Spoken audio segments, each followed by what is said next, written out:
Welcome to Say More, the Powerhouse podcast dedicated to elevating the voices and journeys of women striving for the C-suite and those who've already conquered it. Brace yourself for candid conversations, illuminating interviews, and unfiltered insights as we delve into the triumphs, hurdles, and invaluable lessons learned along the path to success. Join us on this empowering journey where inspiration meets empowerment and wisdom reigns supreme. Get ready to ignite your ambition, harness your potential, and thrive alongside your sisters on Say More.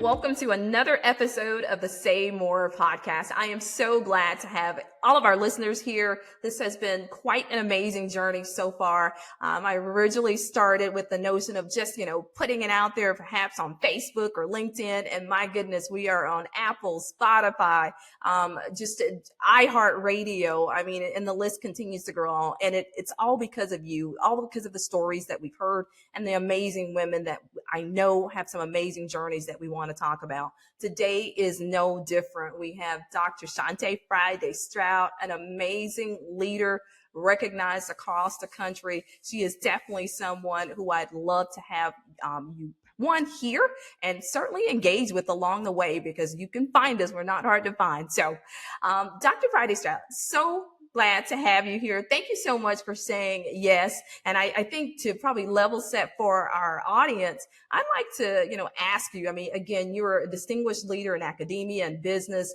What inspired you to pursue a career path that ultimately led to you running, again, nationally, globally recognized and being the Dean of the School of Business and Industry at FAMU? Well, thank you so much, Dr. Moore, for having me. And thank you for that question, right? I would say what inspired me, my parents. Both of them were educators. My mom was an elementary school teacher before she retired, and my dad was a college professor before he retired. And so educating others, helping others has always been a way of life for my family. And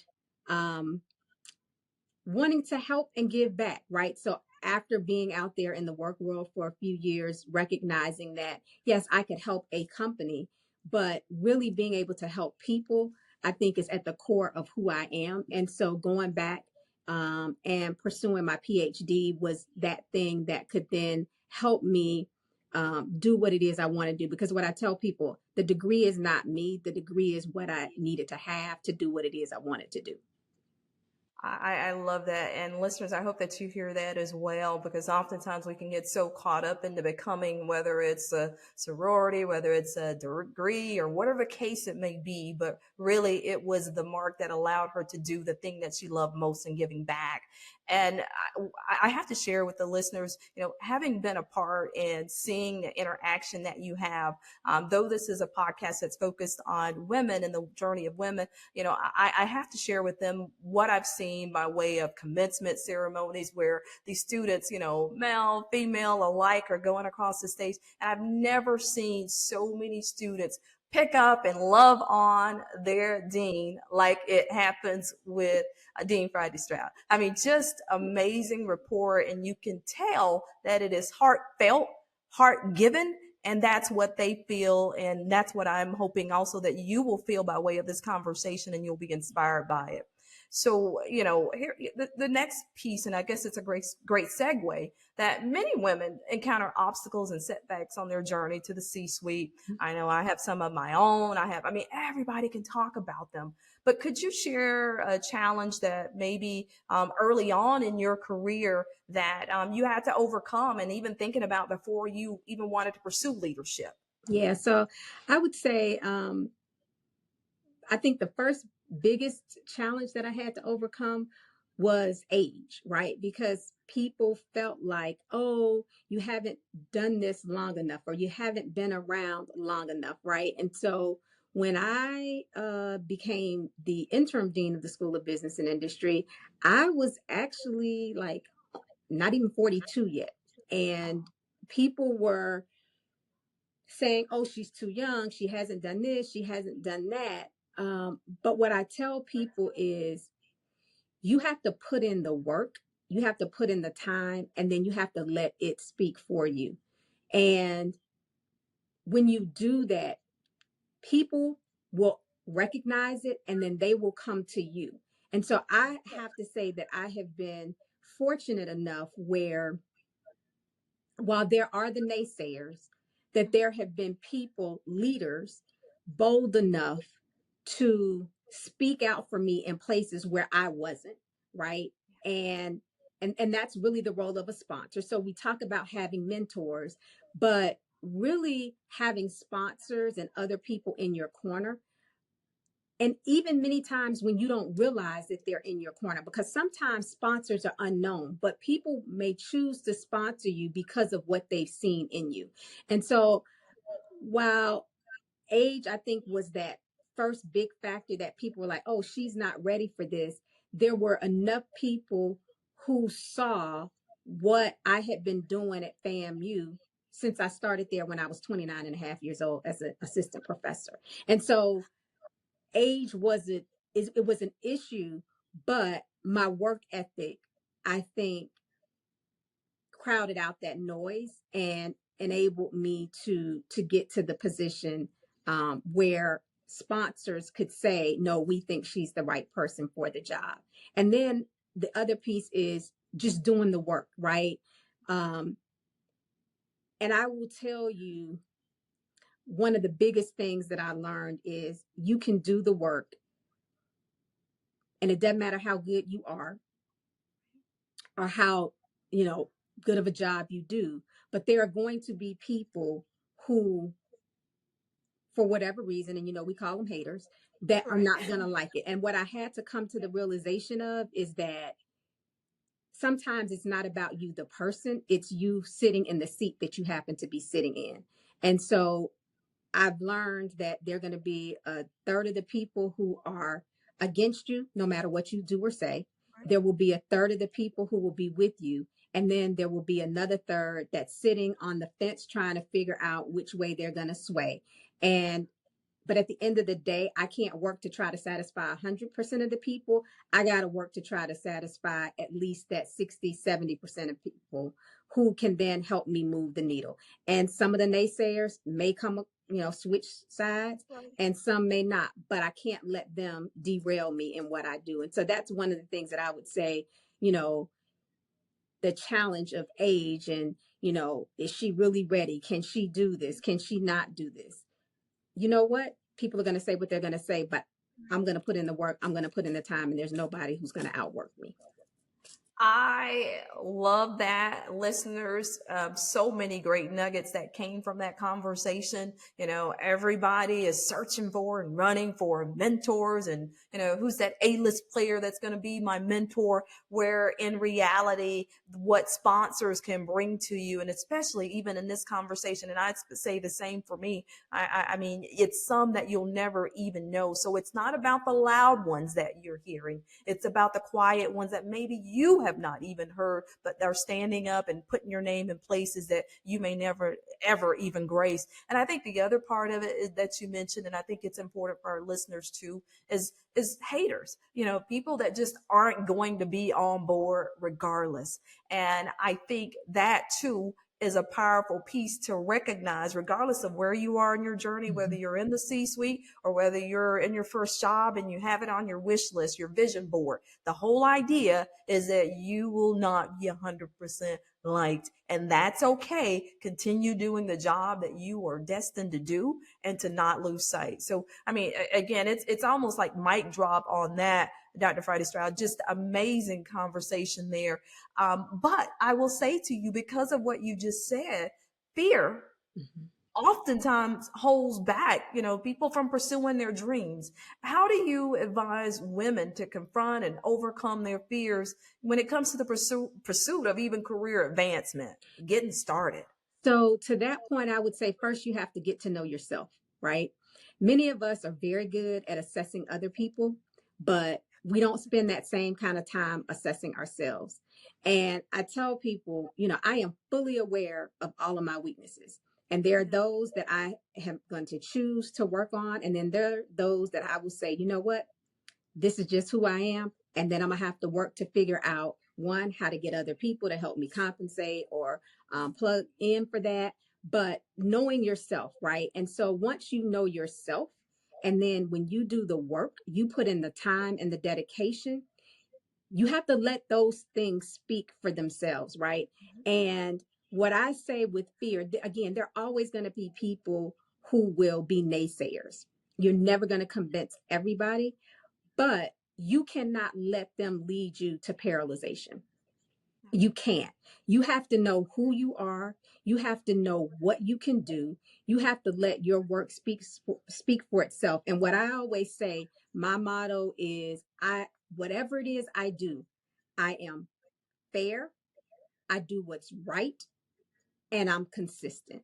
And so when you do those things, because I tell people I don't have time to keep up with a lie. Like I can't, I got Yeah. too many things to keep up with. So if I tell the truth in everything that I do, if I follow the book, if I follow the rules, if I'm fair, and then I'm consistent with people, right? And then also having empathy for others.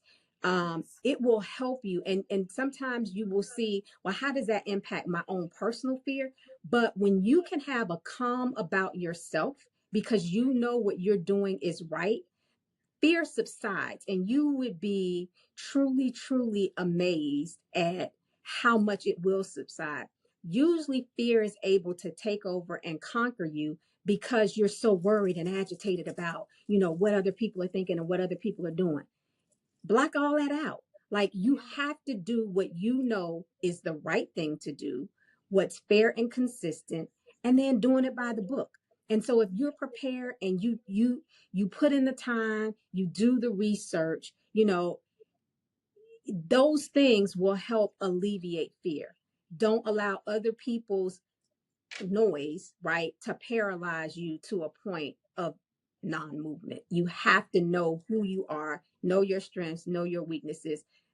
Surround yourself with people who are going to help you solidify what your strengths are as well as what your weaknesses may be. And then, know you and do you.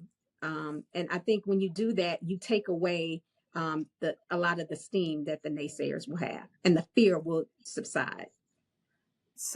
Again, listeners, I hope and I know that you're going to like press record like a bazillion times, download it, subscribe, and certainly share it with those that are in your circle and network, because again, this is wisdom that comes by way of experience. Some of this stuff is innate, but a lot of it is because of, when they say you got the tattoo and you're wearing them, because it's because of what you've experienced. So please, if nothing more, what I hope gets taken from Say More is that we learn from each other, we grow here, but we also recognize that we can't stay in the spot that we're in because other people want you to be there. You have to move to where you desire to be. And I guess that goes to the point of and a good segue about career planning and how crucial that is for success. What strategies do you recommend for women to strategically plan their career trajectory, especially those aspiring to reach an executive position? Yeah, so what I will say is, one, study the people who are in the positions that you say you want to be in, right? And look at their career paths. The other thing I will say is, sometimes you have to be prepared to do lateral moves and step back moves to learn enough to set you up for the big move. And so I think people underestimate that a lot. Everybody wants to move up, move up, move up. But it's those lateral moves where you learn, right, about the overall organization and not just one narrow area that can really set you up for success. I will say that putting in the work and the grind, um, for me, a lot of it was titles that people didn't know that I had, and doing like the university's SACS accreditation liaison role. That role gave me like a deep, in-depth knowledge of the entire campus operations.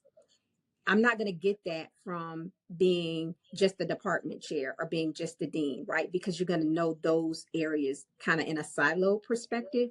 But putting myself in a position to learn about the entire university, I believe is what has set me up to be able to navigate the roles that I have been blessed to assume. And so, and it also helps you to get to know people in different places, because the other thing that you can never underestimate is the power of people and your team. And I tell people, for me, it is not just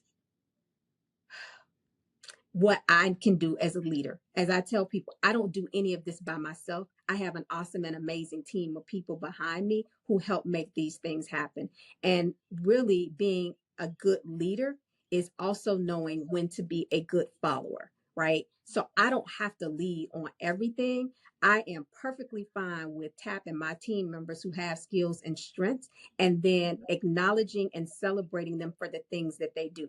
I don't take credit for things that I didn't do. I give credit where credit is due.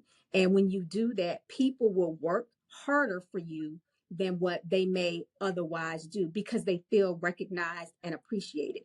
And so, again, remember I said, I am fully aware of not only my strengths, but my weaknesses. And so when I build a team of people who can also help me with areas that I have identified can help move the needle, but I may not be the strongest in. I don't have a problem bringing somebody else who's stronger than me in something and elevating them and giving them the freedom, the flexibility, and the latitude to accomplish what needs to happen to move the team forward. And so, um, I always say, like, one of the best things about being a good leader is knowing also when to be a good follower. But you first have to understand yourself, and then also understand your team members and know what their strengths and weaknesses are, and then help elevate everybody, because you're only as strong as your weakest link. So if I can make my entire team strong, then guess what? Collectively, we will be stronger together. Again, you cannot, though there's some amazing learning. I've seen it firsthand, School of Business and Industry, but again, this conversation here, you could not pay for it one-on-one, because it takes into account what you mentioned, the self-awareness piece, the recognition that you don't have to have 100% of all the pieces. And I think sometimes, oftentimes, not even small times, but oftentimes, there's this whole notion that if I'm not bringing 100% of it to the table, then I must not be an effective leader. The fact that you have the self-awareness that others have things, strengths that they can bring and add to, and it's about the collective versus the I, then that in and of itself breeds and I think speaks to leadership. Now, you've said something, and I know that listeners are tuned in and they're going to want you to spend some more time on this one about mentorship. So, mentorship, it's oftentimes put out there as a key factor in career advancement. We've heard it over and over. Who's your mentor? Who's your mentor? Can you share the role of mentors that they've played in your journey, and how women leaders can find and cultivate meaningful, and I'm going to underscore meaningful because you've talked about the difference, mentor relationships? Yeah. So, and I would say this, I think there is what I would call spontaneous mentors. Yeah. And then there are those that are planned mentors. And then there are some that are silent and unspoken mentors. Uh-huh. And so the spontaneous ones are people who you're going to meet. And I need people to understand, a mentor can be older than you, but a mentor could also be your same age, or they could be younger than you, right? Because what I tell people is I try to learn from everybody. And again, other people have skill sets that I may not have. So I may need them to mentor me on some things just because that's not my strong suit. Right. And then there's the formal mentoring where we have this relationship and we schedule meetings and we do this and we do that. um, and we talk about very specific things, and that takes a different type of level, right? Because that mentor also wants to know not what just are you trying to get from them, but what are you also giving to the relationship. And so you have to be really mindful that it is a real reciprocal two-way street relationship, and not where you're just giving, I mean, taking, and not Right. giving. And then there are the silent ones, right? The ones who I probably have just as many silent mentors who we've never spoken the word mentorship with each other, but I learn from them. Uh-huh. And so you can find mentoring in, to me, many different facets, but it is, what do you take from it to then help make you better? And then also, what do you give to it to help feed and nurture the relationship, right? So the people who I would say are kind of like my silent mentors, I may never tell them you're a mentor, but I can promise you that I have watched and observed everything that they do, and in some cases that they didn't do, Right. to really help me navigate different waters, right? I will also say mentoring is not just always what's finding out about what is the right way to do something, but it's also learning some lessons about what not to do, right? And so my daddy used to say this when we were growing up. If, you know, five people walk around the corner and bump their head, I don't have to be the sixth one to walk around the corner and bump my head. I'm gonna learn from them, right? Like, I don't, let me Right. turn and go the other way. Let me take another path because I know this path is gonna lead me to a bumped head, right? And so I think a lot of times people don't put enough value in the lessons that can be learned from the not so good things, right? Or the not so positive things. And so what I say is, you try to use, and I try to use everything as a learning lesson. And so I try to learn as much about what to do as I do around what not to do, based on those that are my formal mentors, that are my silent mentors, and that are kind of my spontaneous mentors. Because mentoring relationships, they can be long Yeah. or they can be short, right? And it, you have to understand that there's no like one right way to engage in a mentoring relationship.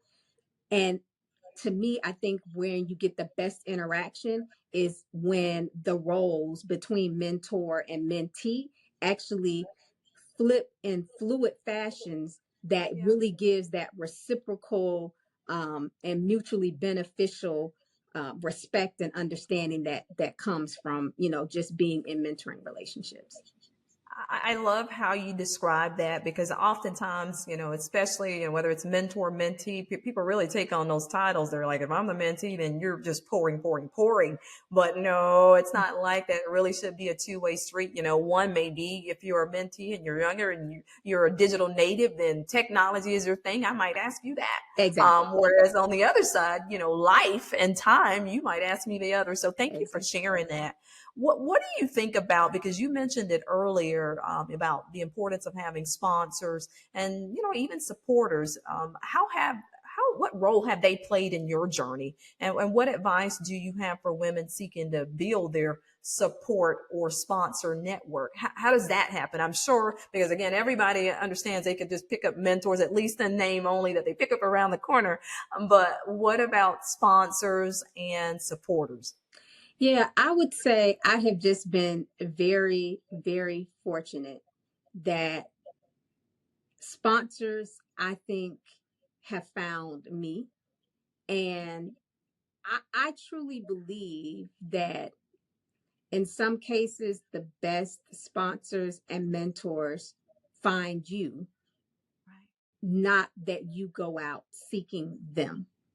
And I think that a lot of that comes as a result of the work that people see that you put in. And so what I will say is that a lot of times, and don't get me wrong, because again, I told you I was young and age was an issue, right? I am all for the A type personality who is saying, I want to get to this goal by this time. And I'm not Yeah. saying that you don't do that. But what I'm also saying is you also need to build in knowing that it may not happen on that time. Yeah. Um, I'm a firm believer that, you know, the Lord makes things happen for a reason, and in Right. his time, not always our time. And, every now Right. and then we like to try to help the Lord out. But, sometimes he has to make us recognize that, again, he's the one in control, not us. And we have to figure out, and actually get okay with that timing. And so I think in terms of trying to find sponsors, find mentors, what I say is put in the work, Yeah. put in the outcomes and the diligence, and I promise you, the sponsors and mentors will find you. And I believe that it's going to be more genuine if they find you than if Right. you're going out to seek them, because then you're not putting in the time to do the work. And I tell my students, right, that they have to learn my favorite quote, which is luck is when preparation meets opportunity. And I say it's really not luck, it's really success. So you're Yeah. most successful, and it's an equation, right? You put in the work, that's the preparation. You add that to the opportunities. When the two meet, that is when you actually have success, right? Not luck, but really success. And when you put in the work, when people have an opportunity to see you, they will then speak up for you in ways that you couldn't pay them, because like you wouldn't even know that they would do it. So really spend the time investing in yourself and investing in the preparation. I can't say that enough, because when you think about like all the greats, whether it be Beyonce, whether it be Michael Jordan, right, Magic Johnson, Yeah. like these people, they put in work. When we're asleep, they're working, Yeah. right? And so people are like, oh, they're so lucky, they're so lucky. No, they put in the work, and when the opportunity presented itself, they were ready to capitalize Ready. on it. So yeah. So I again, so many people and so many women at different stages of their careers, and the fact that we're saying, some of it may appear microwave ready, just because of what we see with social media, but work has to come and you have to do the work. You don't want, as you mentioned, those kind of spontaneous where you're out there trying to, grow and navigate this just to say that you have this person in your corner. And when everything, comes to a head, they're not going to be there because it wasn't a genuine Exactly. relationship. So again, lesson to be learned there. What in your experience has been the best piece of advice? And it sounds like Dad's given some amazing advice, but that you've received regarding career advancement, and how has it influenced your approach to leadership and mentorship? What was that advice? Wow. Whew. So I would say the best piece of advice that I received was when somebody told me it's not personal, it's strictly business. Ah, ah, And it stung at the yeah, time, but hindsight 2020, it was the best piece of advice that that person could have ever given me. uh-huh, But it was the timing of when they gave it to me that made right, it one sting, yeah, but also probably made it sink in, right? Because if they had said it at any other time when things were going great, I yeah, would have, it would have gone, as my mom and dad said, it would have gone in one ear and come out the other. yeah, yeah, But it came at a time when things were rough, yeah, about 15, 10, 15 years ago. yeah, And it that circumstance needed to be that circumstance for me to hear it in the way right, that it was delivered. But it has yeah, been the best piece of advice. And so I think a lot of times we as women try to internalize things and make it personal. right, And don't get me wrong, there are some things that are personal. So I'm not saying that they're not.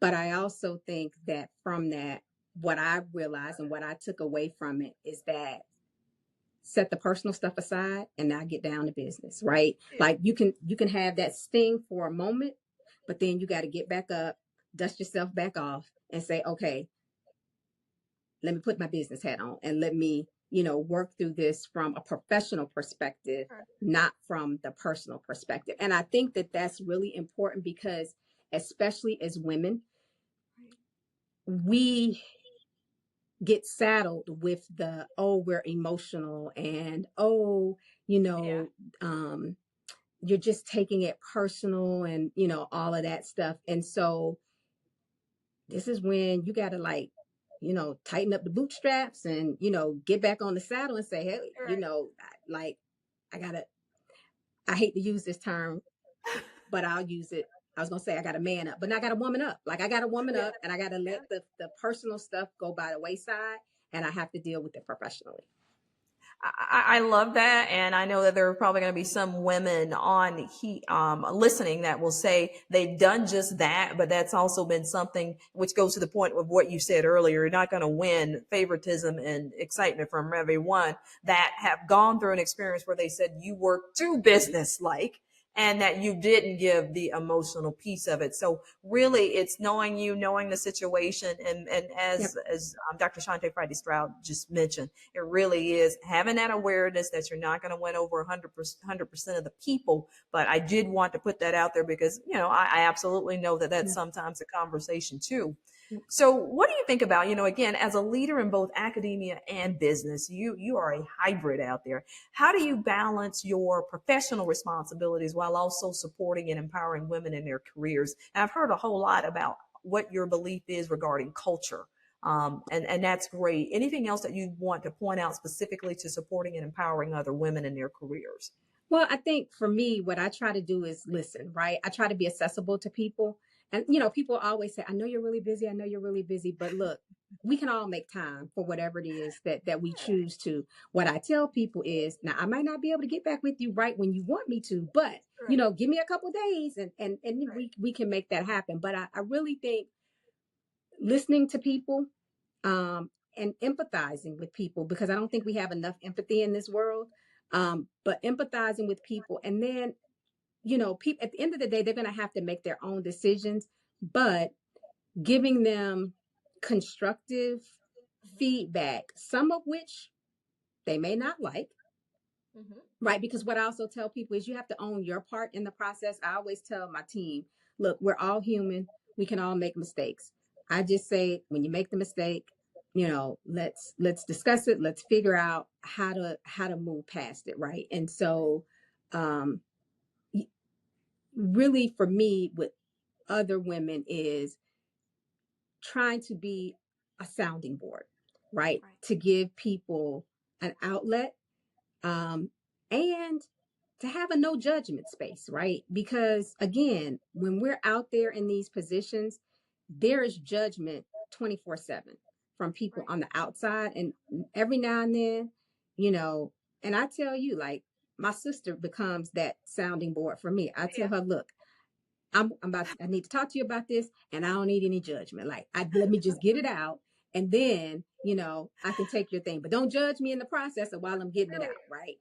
And then Right. she'll come back and say, well, you should have thought about this. And did you think about that? And it's like, okay, yeah, now I can get back and, get back on the saddle and get back in the game. But I think letting people know that we are human, right? We Right. are, even though people might not think that we are, but you have to have that space, a place where there are people that you feel like you can have some genuine conversations with. And I will tell you, Dr. Moore, that I thank you, right? Because in the years that I have known you, um, you, I think, also are one of those people that you're approachable, right? And that people can talk to you, and they um can get an idea or sense of what your thoughts would be, right, around something. And so I thank you for being approachable, for being somebody that, will, you're not always out there in the front saying a whole lot, but you are quietly behind the scenes,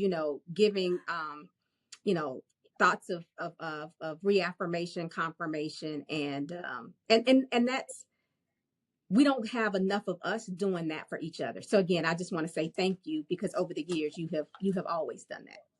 Well, and I appreciate that. I mean, a lot of what you have shared, even to the point of, this whole balancing piece and having a space for grace, because oftentimes, people are trigger happy for judgment and not reflecting on what other factors, and we just don't take that into account. And oftentimes, we expect it from one group, but we get it also from the same group. Mm-hmm. And that is a piece that is disheartening. And so it the whole idea of having this conversation, that I am hopeful that the listeners that are taking part in it, and certainly those that will share it, is that we reflect on that we really do have to allow for grace, and that we have to allow for the what ifs, not even that big a what if that we oftentimes look at when we are in the mirror, that what if it were you, what would you have done, Right.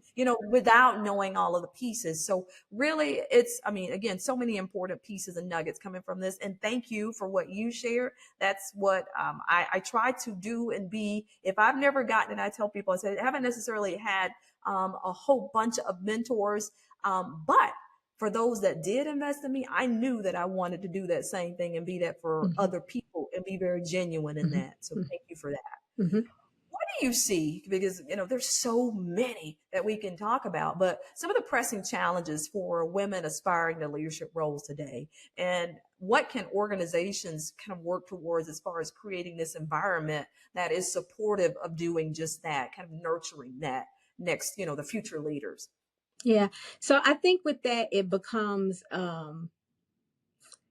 making sure that people's skills and tools are sharpened, right? Because what was needed yesterday is going to be totally different than what's needed tomorrow, right? For people to be successful. And I think creating situations for women to gain the experiences that are necessary to put them in a position to be considered for leadership positions, right? Because all too many times, women will be put into roles that, for lack of a better term, are traditional roles that are not necessarily the power roles that Right. set people up for certain leadership positions. And I think creating situations where women can have different experiences where they're able to gain the knowledge that they need to, the self awareness that they need to, and the skills and training that they need to have in their bag so that when positions do become available, they're ready, right? And they're not thrown into something where they're being thrown to the wolves, but that they have actually received the necessary training. And I think that's the piece for me, is for women to be able to have meaningful training experiences that actually set them up for the powerful positions, not just the traditional um, roles that in some cases women end up getting. I love that. And again, listeners taking away from that, I mean, she mentioned early the lateral, sometimes a step back to step up approach. Love that. And even with this, getting the necessary experience, because oftentimes, you're maybe so fixated on getting the role, but if you don't get the tools, it's going to be short lived, right? So how do we avoid that? And then finally, I mean, I can't believe that the conversation is drawing to a close. It's been phenomenal, but what message of empowerment would you like to share, like with the ambitious women listening to Say More, who are on their journey to wherever that may lead them? And again, we're not defining success. You are defining success for you. For you. Don't get caught up in the midst of that. But what message of empowerment would you like to share? I would say invest in yourself and invest in your holistic training, right? And so that is professional training, that is personal training, that is, making sure that you can be the best version of you so that when positions come about, you are prepared to capitalize on them. And a lot of times, too many times, I think people, not just women, but people in general, they sit back and they wait for the position for them to get the position before they start doing the work. And I'll never forget, my sister always told me that one of her mentors told her is that you have to do the job before you get the job, because people want to know that you can do the job. But if you're always sitting back saying, oh, well, I'm not doing this and I'm not doing that, well, nobody's going to hire you to step up to something because they never saw you step up, right? And so investing in yourself, um, even when you don't know that people are looking. Do it because you're doing it for yourself. And I promise the rewards will pay dividends on the back end. What amazing wisdom and nuggets. Listeners, I certainly want to thank you all for joining us. I want to thank Dr. Shawntay Friday-Stroud for just being an amazing leader, for always being willing to take the time to invest in others. I hope that you share it with all of our students there at the university, because this really does speak to who you are. And as we're shaping that next round of leaders, whether you're male, female, whatever the case may be, we all have a role to play in this empowerment conversation. So again, listeners, thank you. Please do like, share, and absolutely subscribe. Until the next episode, have a good one.